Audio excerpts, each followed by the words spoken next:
Here we go. Do it. Okay, cool. Here we go.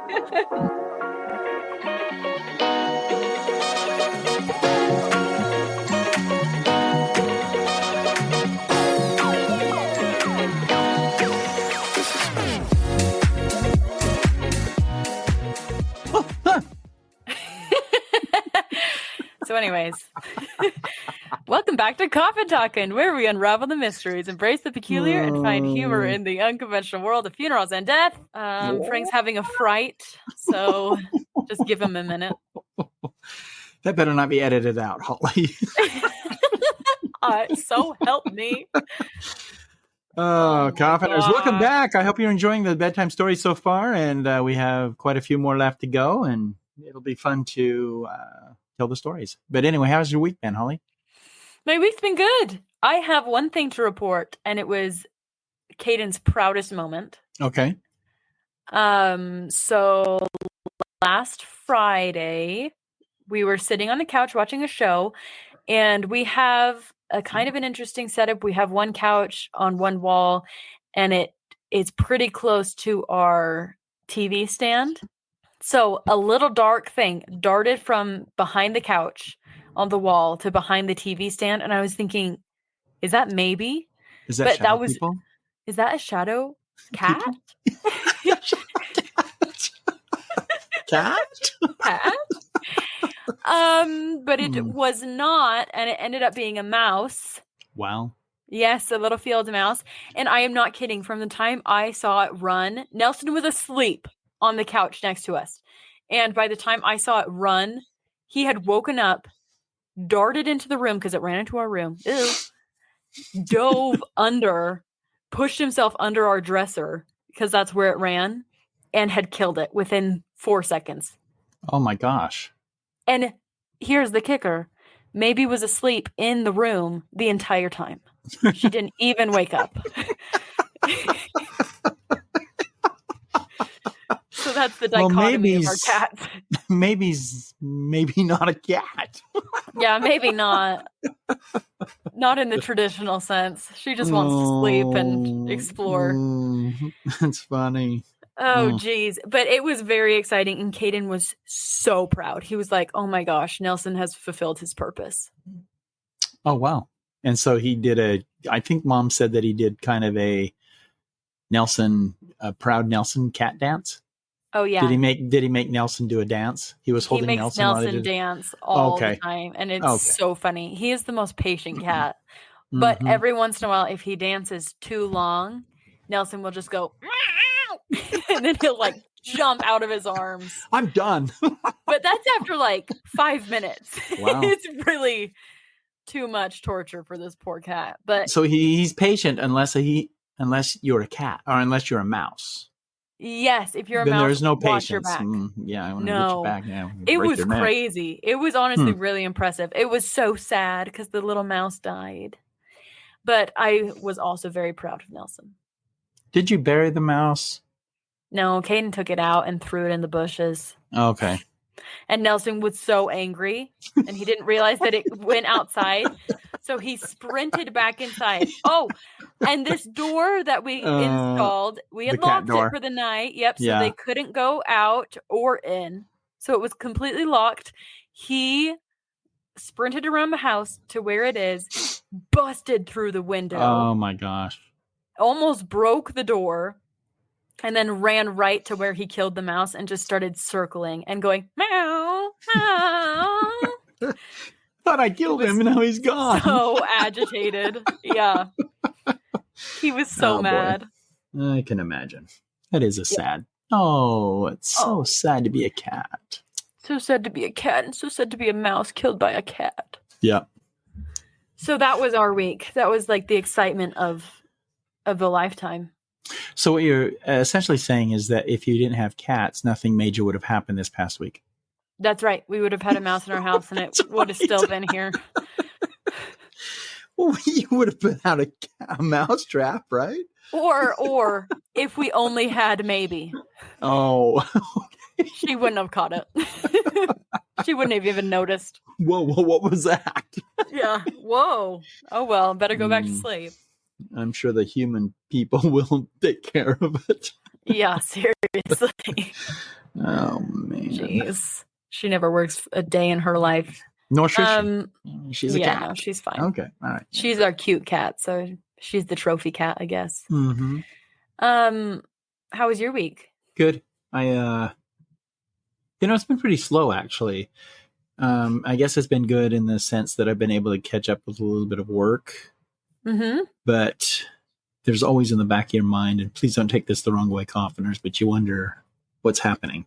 You know what I mean? Because you can go from busy to slow, and does that mean death has taken a holiday? Oh. Or does that mean that you're just not busy and other locations are?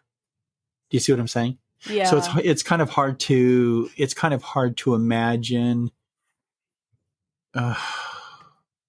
I know we've talked about this enough, so I'm just going to say it. It's weird to work in a business reliant upon death. Yeah, it is. Yeah, it is. We've talked about it before. It's the whole I know we have. material. Yeah. So anyway, when you get that slow, then you just you get a little nervous, but I get life, death, whatever goes on. Yeah. A death apparently does not go on. That's correct. So anyway, slow. we've been kind of slow, which is nice because that allows me to go ahead and still do embalmings for other locations that have ship outs or whatever the case might be. And interesting conversation with a friend of mine regarding his mother. I think we should probably have a podcast or an episode on that. Oh, okay. With regards to questions he was asking me in preparation of his mother and so forth like that. So it just, as I was sitting there talking to him, thinking, I thought because he said, I got to go back and listen to your podcast to see what you said about this. But I'm just, while you're on the phone, can I ask you? And I thought to myself, I don't think we've covered this. So, good. Yeah. So it would be good to just be able to sit and talk to the coffiners if they run into the same situation as to what they should be able to expect and do. Yeah, definitely. Yeah. So that's my week. Great. Great. I am ready for a spooky story. Okay. Let's be frank. Thanks, Holly. You're welcome. So this story centers around a young lady by the name of Sarah. And Sarah is an architect. So during the day, she stays very, very busy. Occasionally, she has to work late at night. On one particular evening, and she does have a roommate that she rooms with. One particular night, she and a roommate were supposed to go out for dinner. And so she was running just a little bit late. And so she called her roommate. Roommate answered and said, yeah, I'll be ready. Everything's fine. It'll be okay. So she said, I'm just warning you that I have to go back to work after dinner. So please don't be upset with me, but I do have to go back to work. So she and her friend, Jenny, went and had a wonderful meal and talked to some individuals that were there in the restaurant. No major hip mishaps, nothing like that. But they enjoyed one another's company. And it was nice to just be out as roommates and to be able to enjoy the evening as it would be. So they went back home. Sarah grabbed her belongings, and Jenny went on upstairs because it was late. And Jenny said, I'm tired. I'm going to go ahead and go to get ready for bed, and I'll probably be asleep by the time you get back.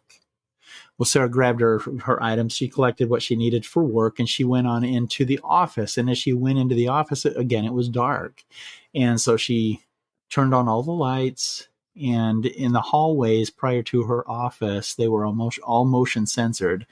So all the lights were kicking on as she entered the hallway. And then when she got to her office, she just reached in, opened the door. She spent maybe another 45, maybe an hour and 15 minutes in the office working on finishing whatever tooling that she needed to do with regards to her architecture project or display that she needed to complete by the following day.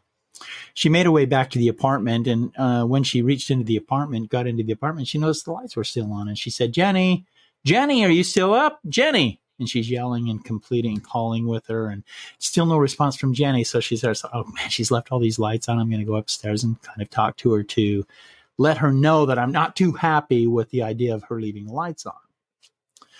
Electricity bill, Jenny. Oh. So what she did is she went to the top of the stairs and she walked to the bedroom door, which was ajar a little bit, which wasn't uncommon. But she opened Jenny's door and she was getting ready to read the riot act to Jenny when she opened the door. But before she went up the stairs, I have to tell you this: she laid her purse and her phone on the a kind of a reception table down in their foyer before she ran up the stairs. And as she did that, she was still under the impression that Jenny was still awake and was going to give her a piece of her mind. So she just approached the door that was casually ajar and just kind of peeked in to see if Jenny was asleep or not, or if she was reading in bed like she most nights would do. And she opened the door to find the most bloody, gory scene that she had seen in her entire life. She recognized that Jenny was no longer alive, but that she had actually probably been stabbed a number of times. And she didn't have time to really think or even focus on what had happened to Jenny, because as she was focusing on Jenny just a little bit in total surprise, bewilderment, shock, she heard a noise coming from the bathroom. And so she hurriedly made her way to the closet, which was just adjacent to Jenny's bed. And before the door opened, she heard this.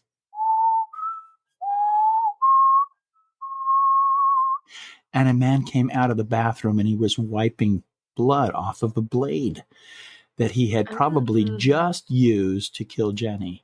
Mm-hmm. Now, Sarah was in the closet and she could look through the louvers because the doors on the closet had the louver type door. And she could look through there and she saw the guy without question. She could identify this gentleman if she ever saw him again. And while she's looking at him, she could just feel her heartbeat so strong and so powerful that she knew that the heartbeat would give her away. And then she recognized and focused on this. She realized she was breathing really hard and she thought, oh my gosh, he's going to know that I'm in this closet because he'll be able to hear me. And as she was doing that and thinking and watching him look over Jenny's body, as he was focusing over on Jenny's body, Sarah in the closet was going through her own little midlife crisis at that moment, because she realized that her phone started to ring. And she went really scared and she just thought, oh my gosh. And the guy that was looking at Jenny automatically stood up or went erect and started looking down the hallway. And he ran just as fast as he could to the base of the stairs, wanting to know whose phone it was that was ringing.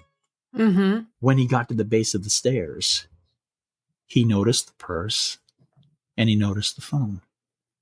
And it just stopped ringing.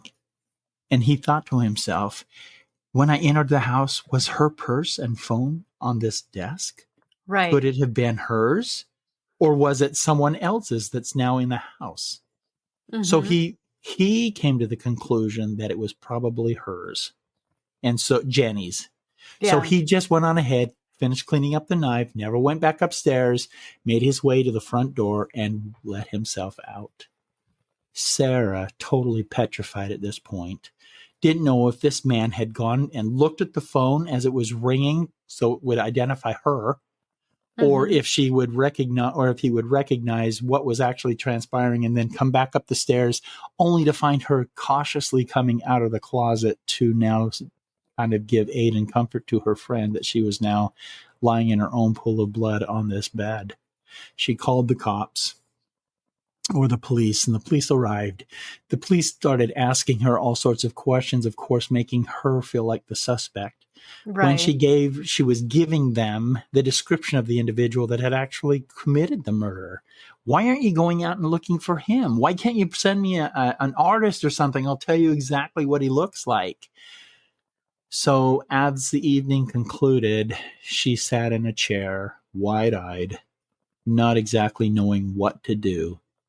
She freaked herself out in the idea that every sound she heard, she thought was the man back in the house waiting for her. So she was sleeping there? She was still in the house. They were roommates. Oh, absolutely not. So she finally got to the idea of, well, I can't stay here tonight. I've got to go to a local hotel. So she makes her way to the hotel and she can't get this guy's face out of her mind. And so everywhere she goes, she's thinking about this guy and wanting to know if the cops have, she's continually calling the police department, wanting to know if they have any updates on for her with regards to finding this gentleman. 1 week went by, 2 weeks went by, 3 weeks went by, 4 weeks went by. 6 weeks had finally transpired and she felt like there was going to be no movement on this case at all because no one could find this gentleman. Did she give like the sketch? She gave the sketch artist descriptions and she looked at it and sure enough, it was who she saw. So she knew that the police department had a good sketch of the individual that she had actually witnessed killing her or witnessed over her friend's body. She didn't see him kill her, but she saw him wiping the blade. So she's busy at work and she's kind of thinking that maybe this will be the last that she'll ever think about Jenny and maybe about what took place with her. And so she delves deeper into work, so much that she becomes consumed with work. She starts designing buildings that are in the physique of the man that she saw hovering over Jenny. She sees windows that she's created in her drawings that have his face on the drawing. And her boss finally said, Sarah, you need to go home, get some rest or something. You're too focused on what took place with your roommate. She says, yeah, well, okay, maybe you're right. And he said, I'm going to ask that you take and spend some time away. So she decides to take some time away. And so she drives down the countryside and spends a week. And she clears her mind and she's feeling like she's finally back to that spot where she needs to be. She calls her boss and she says, I'm back. I feel much better. Thank you for making me do that. And he said, no problem. So she goes back to the apartment. She says, I'd like to come back to work. He said, okay, come on back to work.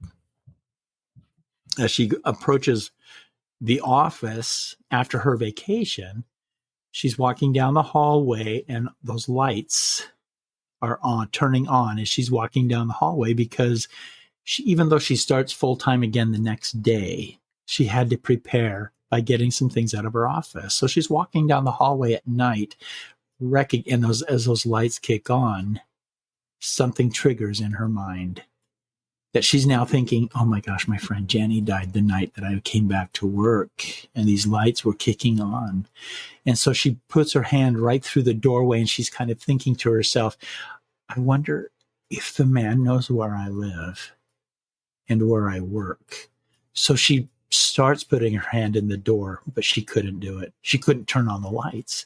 She just gradually backed up from the door, made a spin move, and started walking back down the hallway, down the stairs, into the parking plaza where her car was parked.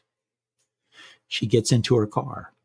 She starts the car and she backs up and she realizes in the rearview mirror as she's looking. He's in this back seat. No. That's another story, Ollie. Oh, But as she backs up, she looks in the rearview mirror, makes her way out of the parking space, and makes her way starting to turn down, and she sees a man in a trench coat walking in the opposite direction from where she's traveling. So in other words, he is walking towards the car. Oh my God. As she starts to drive past the gentleman, she sees his face and bam, she says, oh my gosh, this is the guy. This is the guy that actually killed my roommate, Jennifer. I've got to call the cops. She gets on the phone, calls 911, says it's an emergency. I need to speak with Detective so-and-so, whoever's covering the case. She says, I just saw him in the parking complex. Come down quick, immediately come down and see him and get him. Within minutes, 4 or 5 cop cars were surrounding the parking garage and parking complex. They made their way through the complex. Nothing was seen. No man was found. No one was walking in the complex, in the parking garage. And she's frantic. She's saying, I know I saw him. He's here. He's in this garage. And so, as the officers continued to ask questions about what she had seen, where she was coming from, what was actually happening around her that would make her see him and think that it was him, Finally, they felt like they had enough information that they needed, and they made their way out. There she sat in her car. As she made her way back to her car, she just sat in her car quietly, wanting to know what it was that was actually transpiring. So she was really quiet and made her way back to the apartment. As she entered into the apartment, one of the lamps were turned over. It had been knocked over. She Oh thought my to God. herself, did I do that before I left? And surely I didn't, because if I did, I would have put the lamp, I would have righted the lamp. You don't just knock over a lamp and not put it back up. Correct. I would have righted the lamp. And so anyway, so she's there and she's thinking to herself, okay, I got to calm down again, because she could feel her heart rate going up. The heart started to pound harder and harder and harder. Her eyes started to dilate. She started to sweat just a little bit. Her breathing started to increase, and she just couldn't understand what was happening. And she said, come on, calm down, Sarah. You can do this. Calm down. You're okay. You're okay. You're alone in the apartment. Everything's going to be fine. Finally, upon reaching that moment of relaxation, Sarah decides to go to bed. She makes her way up the stairs. She looks to her right to the room where Jenny used to live or be, and then turned left and went into her own room. And as she laid on her bed, she heard a tapping noise. And as she opened her eyes, she thought, surely I'm imagining that tap. There's no way that I would have been able to hear that tap. And if so, who made the tap? Because there's one window, but there's no tree or anything outside her window. There would be nothing that would be able to tap on her window. But again, she heard the tap. So now she sits upright in bed, and she's looking around the entire room. Has a little nightlight off just adjacent to the door that would allow her to see kind of the entire room, because her eyes acclimated to the light, and so she was able to see. No movement, no shadows, nothing. So she begins to get very scared. She hurries and gets out of bed, dresses, turns on the light, walks out just as fast as she can out of her room, and starts back down the stairs. And to get to her apartment, she has to get to an elevator. So she makes her way to the elevator, and she opens the door, steps into the elevator. There's 3 gentlemen in the elevator. She lives on the 13th floor. And so as they start going down, number 1 gets off on floor 10. Number 2 gets off on floor 7. Number 3 gets off on floor 5. But as the door opens to let the gentleman off on floor 5, the door opens to this. And he walks into the elevator, and now she is just frantic. Yeah. She sees this guy. He's walking into the elevator, and she is frantic because she knows what he has done, but he doesn't recognize her. He wishes her a very good evening. And as the door closes, it goes down to floor 3, floor 2, and the elevator stops. It just stalls. It doesn't make it all the way down to the ground floor. Now she's completely panicked. She's breathing heavy. She's about to pass out because she's hyperventilating. She crouches down in the corner. The guy says, "Are you okay?" And she says, I'm fine. Don't touch me. And he says, Are you scared of elevators? And she said, I'm just not used to stopping in an elevator. Please leave me alone. And he continues to try and talk to her, and she screams, Please, I said, leave me alone. So he kneels over to the other side of the elevator, and he starts to whistle again. And then he stops, and he says, I'm so sorry. It's a bad habit of mine to be whistling. And as she continues to listen to him talk, and she's just putting her hands up over her ears, and she's thinking, please stop talking. I can't take this anymore. I want this to stop. And he starts to tell her about his childhood and life. And he said, don't worry. He said, they'll probably be here within 20 minutes, and we'll be able to get out of this elevator in no time. Well, she's just listening. And finally he says, have you ever been in a position where you've been afraid And she stops and she looks at him and says, what do you mean by that? The crap? And he goes, I mean what I just asked. Have you ever been in a position where you've been afraid? And she says, I think we all have. And she said, and he looks at her and he goes, but have you recently? And she's now looking at him thinking, oh my gosh. In her mind, she's thinking, he knows who I am. He knows that I lived in that apartment. He knows that this girl was my friend. He's going to try and kill me in this elevator depending upon what else I say. Mm-hmm. And so he continued to ask the same question. As she's thinking about what to say, she's looking at the elevator wall when her phone starts to ring. And she goes, oh my gosh. And she's thinking in her mind, he's going to recognize the phone ring. He's going to recognize that it was my phone that was in the apartment when he was there. Mm-hmm. And he goes, wait a minute. I've heard that phone before. And he starts reaching over to her and she starts scrounging for anything that she could find that might be a benefit to help her defend herself. She reaches into her purse and all she can find is a pen. He gets closer to her and she, with all of her might, jams that pen as hard as she can into his eye. He screams and he screams and he pulls back. And he's screaming because and obviously he's now blind in the one eye. And she continues to jab him with this pen, hitting his neck, his left chest, his right chest, his arms, his legs. She just would not stop. She just kept going and going and going. It's a fearful moment for her, knowing that she has to fight for her life. And as she finishes, the elevator begins to move. It reaches the ground floor.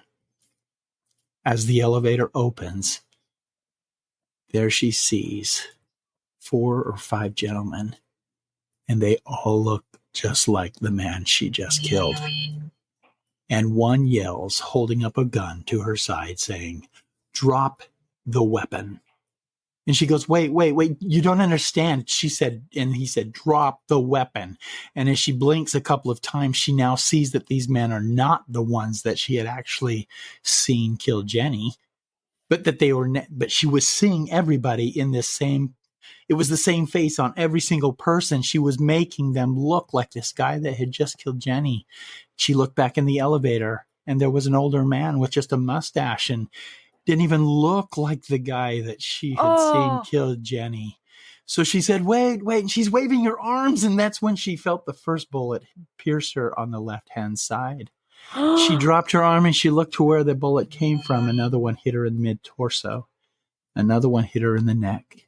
Another one in the hand. And she fell to her death on the floor, on the ground floor. As the investigation began on her death and what had transpired, they were going through her apartment, and she had been writing a journal. And in this journal, she said, I don't know what's happening to me. I feel like I'm 2 people in one. All I want to do is lash out and kill. Oh my gosh, did she kill Jenny? She killed Jenny. She saw herself killing Jenny. So the man that she made up was the guy. And so she was seeing him everywhere, even though she was the killer. Oh my gosh. Yeah. Holy cow, that's crazy. I love that story. I think, okay, first of all, I think 4 shots was a little bit of overkill. Okay. But also, this is a testament of the benefits of therapy. If poor Sarah would have just talked to someone. Can we just have a story where it just ends? This is a benefit. Oh, Sarah, you needed counseling. You needed counseling care, Sarah. Come on. She did. Oh, that's crazy. Oh, I like that one. That's insane. Mm-hmm. I feel bad for the old man. Also for Jenny. Yeah. Poor girl. I know. Here she thought she had a friend. Had a nice dinner together. Oh, yeah. And then she killed her that night. Yeah. Mm-hmm. Oh, my gosh. Sarah. It's like a Dr. Jekyll and Mr. Hyde story. Yeah, seriously is. Yeah. It's like that movie Split where that guy is the multiple personalities. Do you ever see that one? Was it Split or Splinter? I think it was Split. Okay. Yeah, I think I there's have an seen old one about it though. Yeah, I think I have seen it. Oh, that's so horrible. Yeah. Wow. Well, thanks for listening this week, Coffee. Well, we'll talk to you soon. Oh, be careful on your elevator. Be careful on your elevator rides. Be careful on. Jeez, yeah. Hovering and cowering in the closet. You never know. Oh, you never know. Oh, geez. Wow, that's crazy. But truthfully, I don't think I have anything to add. That was just a great story. It was fun. Sorry, don't mean to say fun. It was so just fun. 2 murders, whatever. Well, let's do this again. I think we will. Next week? Yeah. Or a couple of days, whichever. Yeah, okay. For sure. All right, sounds good. Oh my gosh. Well, yeah, that's that, Coffiners. Sit with that one and let us know what you think. Happy Halloween. And we'll talk to you soon. Thanks, Coffiners. Sooner than you think.